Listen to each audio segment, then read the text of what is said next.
Bertemu lagi dalam seri responsi pengantar akuntansi. Kali ini kita akan belajar tentang jurnal umum pada perusahaan jasa. Ada beberapa transaksi yang terjadi selama bulan Juli, yaitu ada yang tanggal 1, ada yang tanggal 6, tanggal 8, tanggal 10, kemudian ada transaksi yang lain sampai ke tanggal 30 di akhir bulan, maka kita akan bahas satu persatu dalam bentuk seperti ini. Sudah saya pindahkan satu persatu ke dalam bentuk seperti ini, supaya memudahkan kita menganalisis transaksi dan membuat jurnal umumnya. Masih ingat persamaan dasar akuntansi itu adalah aset sama dengan liabilities ditambah dengan equity. Nah, untuk saldo normal dan cara debit dan kredit itu sudah saya bahas pada video yang lain, bisa dicek. Hari ini kita akan bahas secara khusus untuk jurnal umum. Transaksi tanggal 1 memindahkan kas dari rekening pribadi ke rekening perusahaan. Berarti dalam hal ini perusahaan menerima uang. Kalau perusahaan menerima uang, berarti cash perusahaan bertambah. Nah, kalau cash bertambah, itu golongan aset, itu bertambah di sebelah debit. Nah, kenapa cash perusahaan bertambah? Karena ada setoran modal oleh pemilik. Nah, jadi setoran modal berarti modal pemilik itu juga bertambah. Modal yaitu capital bertambah. Masih ingat, capital ini adalah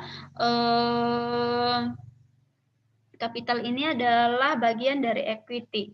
Nah, di mana capital bertambah di sebelah kredit. Oke, transaksi masih tanggal 1, yaitu membayar sewa. Kata kuncinya membayar.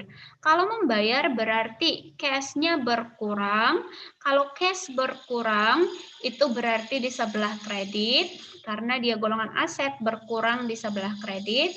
Nah, apa yang dibayar itu adalah sewa, beban sewa. Rent expense-nya bertambah. Rent expense bertambah itu di sebelah debit. Membeli peralatan kantor secara kredit di tanggal 6. Perhatikan, membeli peralatan. Kalau dibeli peralatan, berarti peralatannya bertambah. Peralatan itu adalah equipment, golongan aset. Nah, jadi kalau equipment bertambah, itu berarti di sebelah debit, aset bertambah di sebelah debit.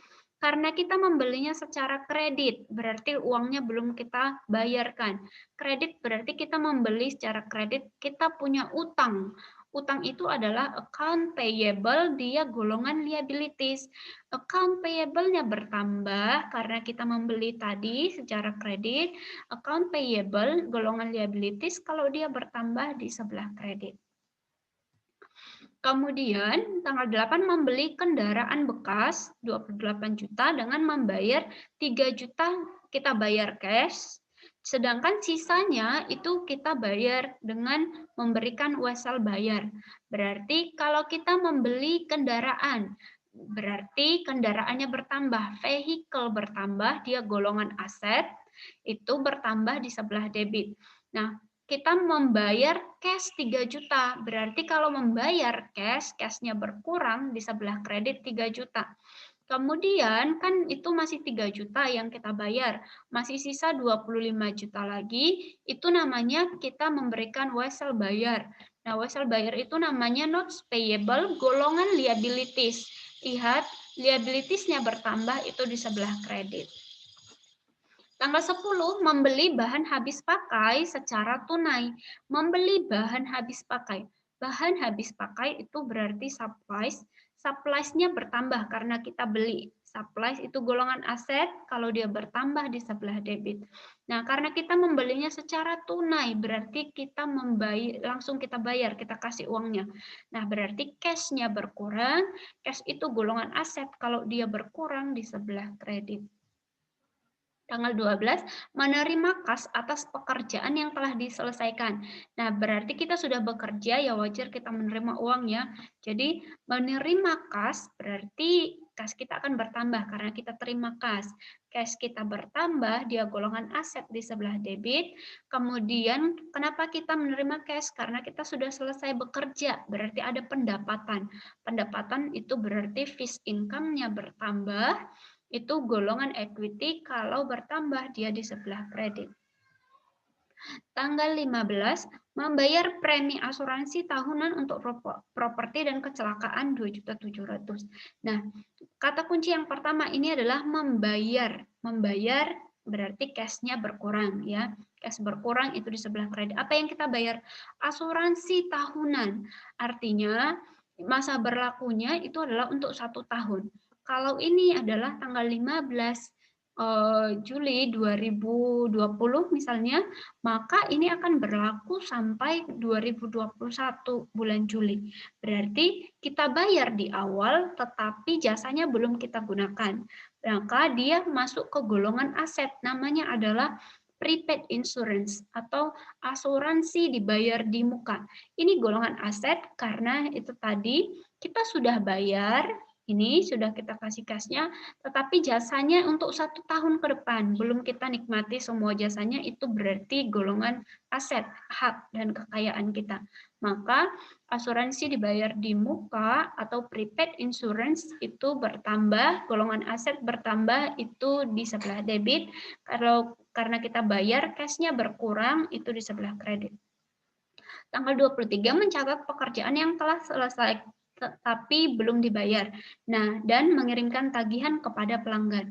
Berarti kita sudah selesai bekerja, berarti ada pendapatan, fixed income-nya bertambah, hanya saja uangnya belum kita terima, berarti kita berhak untuk menagih, berarti piutang bertambah. Piutang itu golongan aset kalau bertambah di sebelah debit. Nah, fixed income tadi kita sudah bekerja, kalau bertambah di sebelah kredit.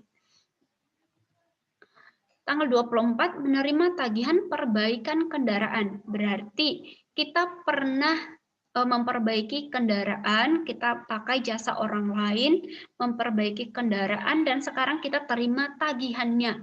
Kenapa kita menerima tagihan ini? Berarti karena kita belum bayar. Nah, jadi karena kita menggunakan jasa perbaikan kendaraan, berarti beban kendaraan bertambah. Beban kalau bertambah itu di sebelah debit. Vehicle expense itu di sebelah debit. Nah, karena belum kita bayar, karena kan kita terima tagihan. Kalau dibayar tadi harusnya ini cash, tetapi karena belum kita bayar, berarti utang kita bertambah, utang account payable bertambah. Kalau account payable bertambah, itu golongan liabilities, kalau bertambah di sebelah kredit. Tanggal 29 membayar beban utilitas 2.480. Membayar berarti cash-nya berkurang di sebelah kredit, beban utilitasnya bertambah sebelah debit, utility expense.